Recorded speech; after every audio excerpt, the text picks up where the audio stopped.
warahmatullahi wabarakatuh. Alhamdulillahirabbil alamin wassalatu wassalamu ala asyrofil anbiya'i wal mursalin sayyidina wa nabiyina Muhammadin wa ala alihi wasallam ajma'in. Amma ba'du. Yang saya hormati Bapak Ibu dosen Fakultas Teknik Islam, yang saya hormati Dekan Fakultas Teknik Islam beserta para wakil dekan, yang saya hormati para kaprodi dan adik-adik maba yang berbahagia. Syukur alhamdulillah pada kesempatan hari ini kita bisa bertemu Maya dalam acara Osika Maba tahun ajaran 2020-2021. Di sini saya selaku Kaprodi Teknik Mesin akan menjelaskan profil singkat program studi teknik mesin. Jadi program studi teknik mesin ini didirikan pada tahun 1981 bersamaan dengan berdirinya Universitas Islam Malang, namun pada perjalanannya baru mendapatkan SK pendirian dengan nomor 090-0-1985. Jadi butuh waktu untuk SK pendirian ini kurang lebih 4 tahun. Ini artinya kita resmi memang bukan program studi abal-abal. Nah, di sini perlu saya sampaikan juga kaprodi dari masa ke masa pada program studi teknik mesin. Di sini paling tidak sudah terjadi 8 kali pergantian mulai dari tahun 1981. Bisa kita lihat, yang pertama Insinyur Haji Muhaji, yang kedua Insinyur Naif Wahid, yang ketiga Insinyur Haji Margianto MT, yang keempat Dr. Insinyur Priantun Hartono MT, yang kelima Insinyur Haji Muhaji Samsuri, yang keenam Insinyur Haji Margianto MT, yang ketujuh Artono Raharjo STMT, dan yang kedelapan saya sendiri Norobi STMT. Tentunya ini menjadi hal yang penting yang harus kita perhatikan terkait dengan status akreditasi program studi maupun institusi. Ketika kita mau menentukan pilihan pada perguruan tinggi tertentu, pertama yang harus kita lihat adalah status akreditasi dari program studi tersebut. Dan alhamdulillah di sini Unisma mulai dari institusi sampai program studi ini sudah terakreditasi semua. Untuk program studi teknik mesin, alhamdulillah sudah mendapatkan akreditasi B berdasarkan SK Ban PT nomor 4604/SK/Ban PT /S/ Romawi 12/2017. Ini artinya kita mendapatkan akreditasi B ini mulai bulan Desember tahun 2017 dan ini akan berakhir pada bulan 12 tahun 2020, dan kita ini sudah harus mengajukan mulai tahun 2021 untuk mengantisipasi ketika nanti mahasiswa mau lulus ini benar-benar akreditasinya masih berlaku. Karena ketika ada mahasiswa lulus dan akreditasi itu tidak berlaku, maka secara otomatis dia tidak bisa dinyatakan lulus, atau kalaupun dipaksakan dia harus yudisium pada tahun itu, maka ijazahnya dianggap tidak sah atau tidak berlaku. Ini jadi perlu diperhatikan secara serius mengenai akreditasi. Yang kedua, jumlah mahasiswa pada sampai saat ini itu berjumlah 475 orang mahasiswa. Ini minus angkatan 2019 dan angkatan 2020. Karena dari PD Dikti itu dirilisnya TS-3. dengan jumlah dosen tetap saat ini sebanyak 11 orang. Jadi ini benar-benar harus diperhatikan dalam rangka supaya kita itu bisa kuliah dengan tenang. Nanti ketika lulus pun ini status kita jelas. Selanjutnya adalah dosen program studi teknik mesin. Di sini ada 11 orang yang tadi saya sampaikan. Ada Bapak Insinyur Haji Abdul Wahab MT, Bapak Dr. Insinyur Priagung Hartono MT, Bapak Insinyur Haji Margianto MT, Ibu Insinyur Haja Unung Lesmana MT, Bapak Hartono Raharjo STMT, Bapak Sujatmiko STMT, Bu Dr. Ena Marlina STMT, Nur Robi STMT, Bapak Muhammad Basir STMT, Bu Ismi Khairatin STMT, dan Pak Jabi Yazirin SPD MT. Yang mana pada urutan ketiga yaitu Bapak Insinyur Haji Margianto juga menduduki jabatan sebagai Wakil Dekan 2, dan Ibu Insinyur Haja Unung Lesmana ini juga menduduki jabatan sebagai Wakil Dekan 3. Adapun Pak Sujatmiko STMT ini adalah selaku Koordinator Lab Teknik Mesin, dan saya sendiri selaku Kaprodi Nur Robi STMT, dan Sekprodinya Bapak Muhammad Basir STMT. Nah, dalam perjalanan perkuliahan mulai awal mahasiswa sudah dikasih dosen penasehat akademik masing-masing, tiap angkatan dan tiap kelas. Nah, di sini paling tidak mulai dari 2013 sampai 2020. 2013 ini saya tetap tampilkan karena masih dikasih waktu 1 semester oleh Kemenristek Dikti terkait dengan masa pandemi ini, karena tidak bisa melakukan penelitian karena banyak laboratorium yang tutup. Ya, khusus untuk angkatan 2020 ini ada 3 dosen penasehat akademik. Yang pertama Pak Jabi Yazirin SPD MT, yang kedua Pak Muhammad Basir STMT, yang ketiga Ibu Insinyur Haja Unung Lesmana MT STMT.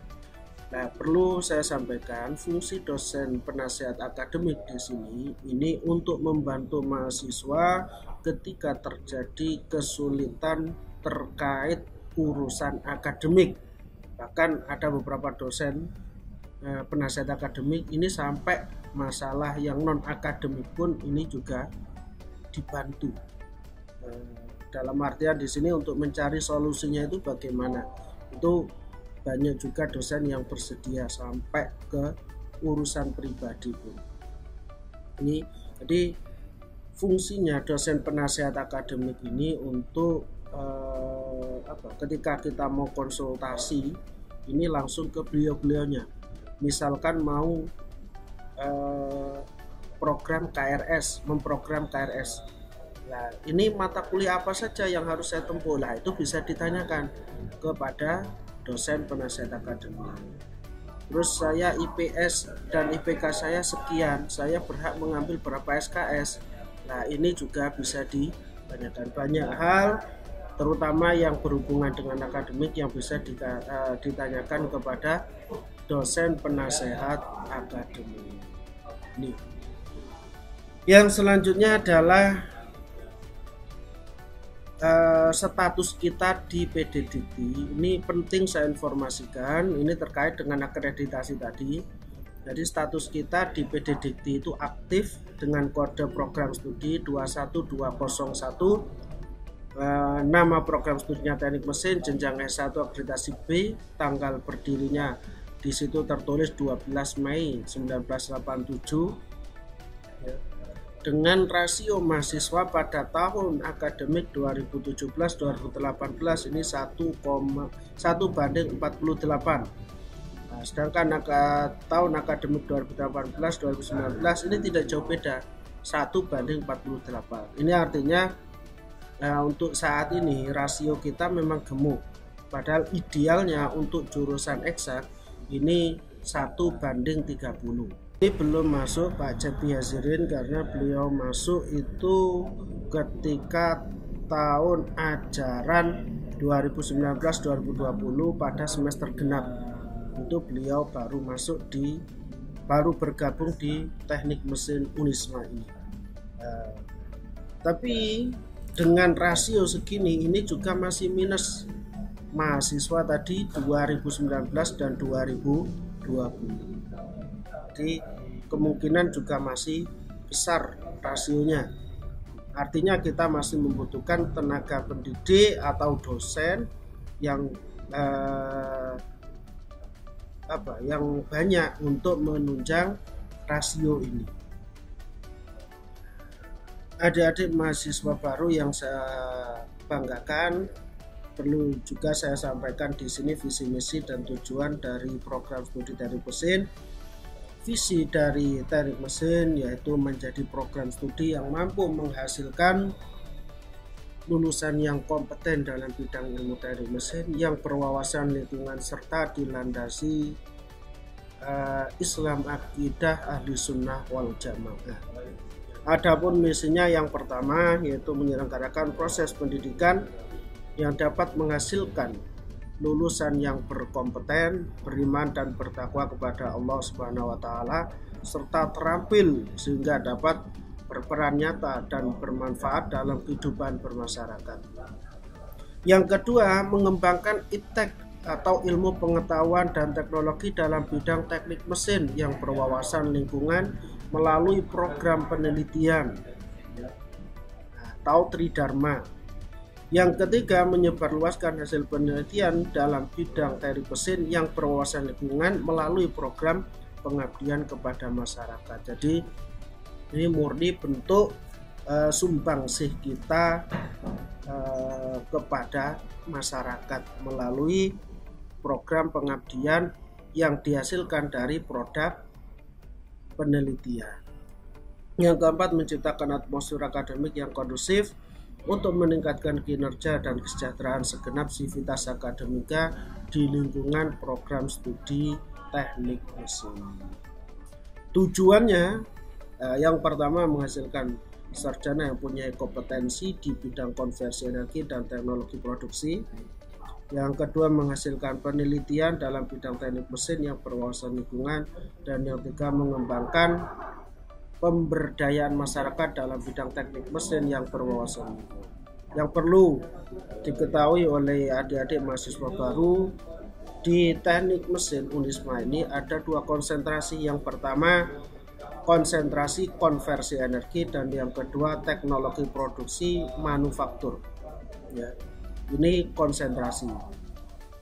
Dulunya ada tiga karena teknologi produksi dengan manufaktur ini pisah, tapi setelah itu biar lebih ramping, ini dua konsentrasi itu dijadikan satu menjadi teknologi produksi dan manufaktur.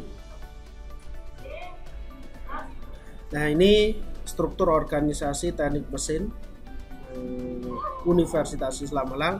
Di situ ada Kaprodi, ada GBM, yang mana Kaprodi dalam kinerjanya ini selalu diawasi oleh gugus penjamin mutu atau GBM. Dan Kaprodi membawa Sekprodi, koordinator lab, dan TU atau admin prodi. Sedangkan Sekprodi laboratorium, koordinator laboratorium ini membawai laboran, yang mana Kaprodinya itu saya sendiri, Nur Robi, Sekprodinya Pak Muhammad Basir STMT, koordinator labnya Pak Sujatmiko STMT, dan TU-nya atau admin prodinya Ibu Hayun Monfarida SAP. Sedangkan untuk laporannya ini Pak Johan Rafiko ST.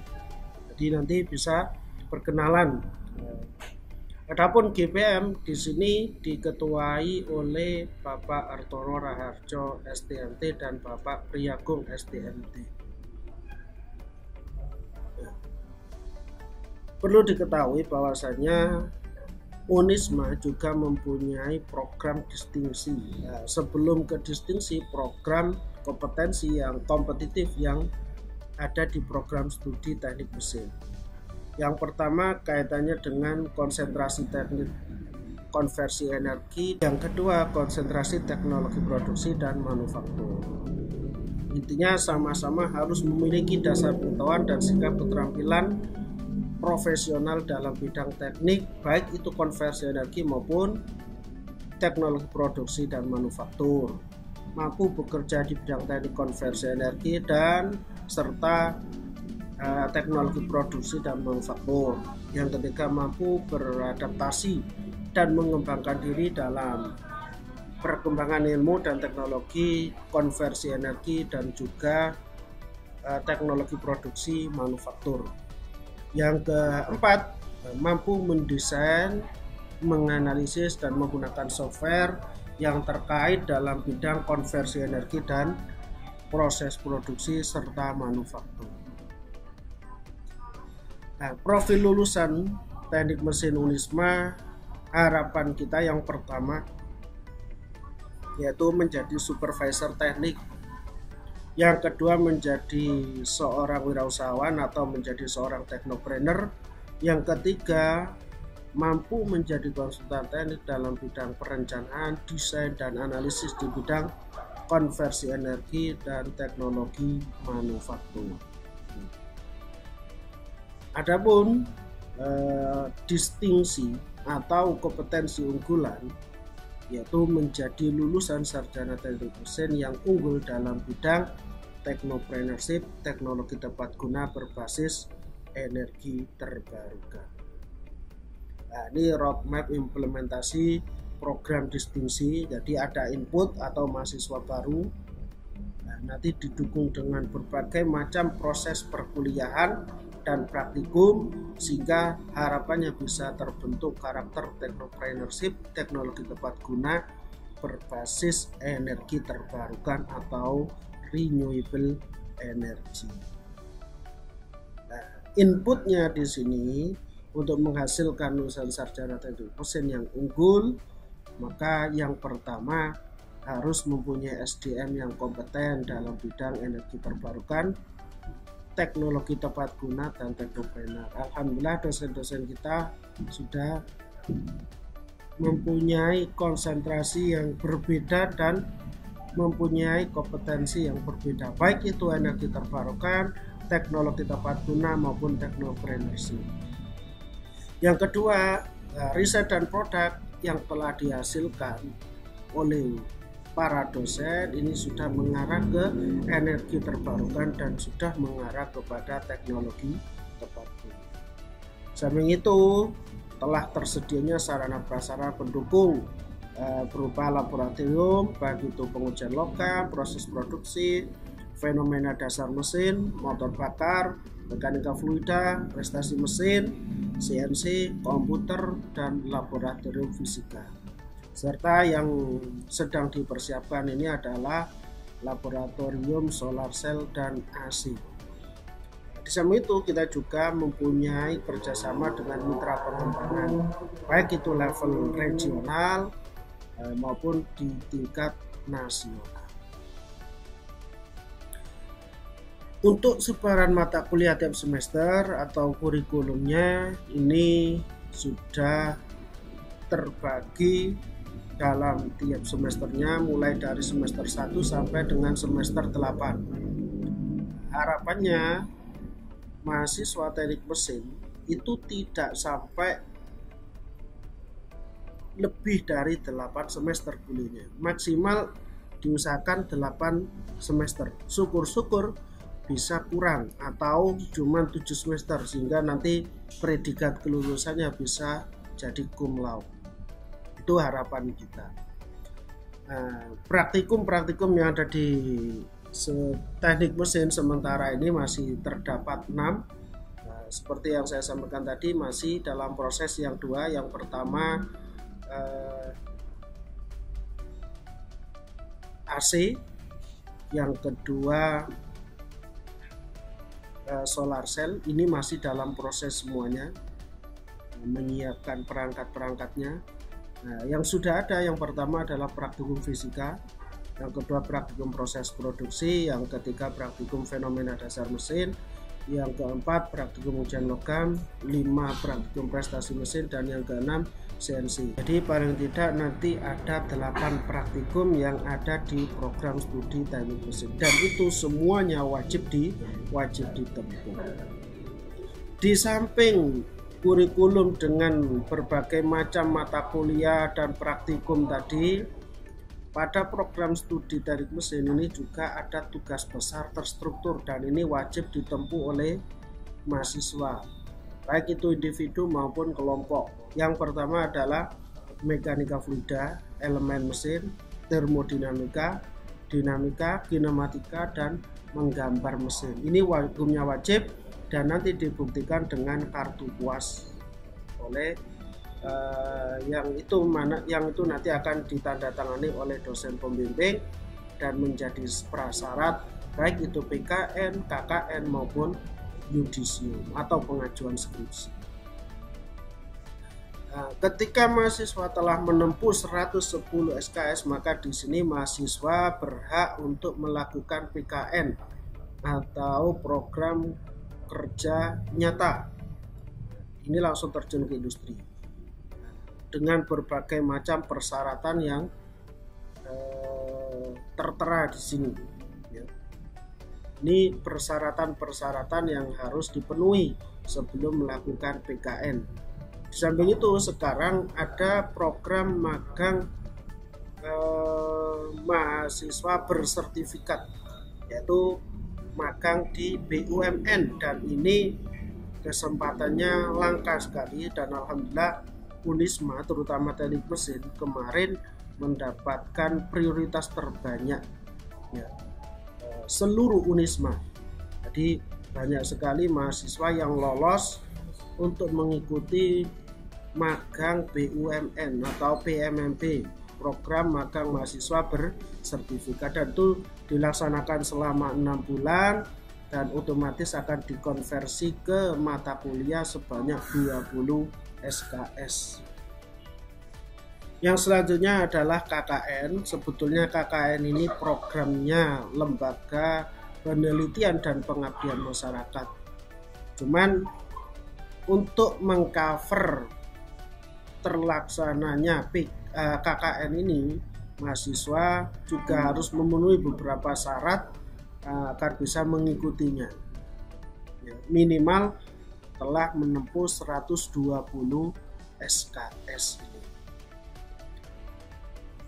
Yang selanjutnya, ketika mahasiswa sudah mulai di semester 6 atau semester 7 yang sudah memenuhi syarat menempuh paling tidak 138 SKS dibuktikan dengan KHS, maka boleh mengajukan skripsi. Tahu kalau di vokasi itu tugas akhir. Ini kalau di S1 itu namanya skripsi dengan berbagai macam persyaratan yang tertera. Setelah itu baru proses ujian skripsi. Berjalannya waktu nanti ujian skripsi. Yang pertama yang menjadi syarat utama ujian skripsi itu bisa dilaksanakan ketika mahasiswa dinyatakan lulus pendalaman agama. Tentunya agama Islam bagi mereka yang beragama Islam. Non-muslim nanti ada sendiri nanti. Nah, terus tidak boleh ada nilai D untuk MKDU, baik itu agama 1-6, bahasa Indonesia, bahasa Inggris, Pancasila, kewarganegaraan, ini minimal nilainya itu C. Kalau D berarti belum bisa mengikuti ujian skripsi, otomatis harus ngulang. Terus setelah jurnalnya telah submit, dan tidak boleh ada mata kuliah satupun yang masih mendapatkan nilai E, karena E itu dianggap tidak lulus. Baru setelah semuanya selesai, ada proses yudisium dengan mengumpulkan berbagai macam persyaratan. Ini termasuk di sini sudah pernah diajukan penomoran ijazah nasional. Makanya nanti adik-adik mahasiswa baru ketika program KRS-an itu wajib menyertakan NIK, nomor KK, alamat, nama orang tua secara lengkap. Begitu juga nomor HP, kalau bisa jangan ganti-ganti, karena ini akan dijadikan acuan untuk pengajuan PIN ijazah nasional. Ketika yudisium selesai, artinya mahasiswa ini sudah dinyatakan lulus dan berhak untuk mengikuti wisuda. Ini akan mendapatkan gelar sarjana teknik. Mungkin itu yang perlu saya sampaikan. Ada kurang lebihnya nanti kita bisa diskusikan lebih lanjut. Saya akhiri, habis ini ada beberapa slide mungkin yang terkait dengan dokumentasi di televisi. Walafuminkum, assalamualaikum warahmatullahi wabarakatuh.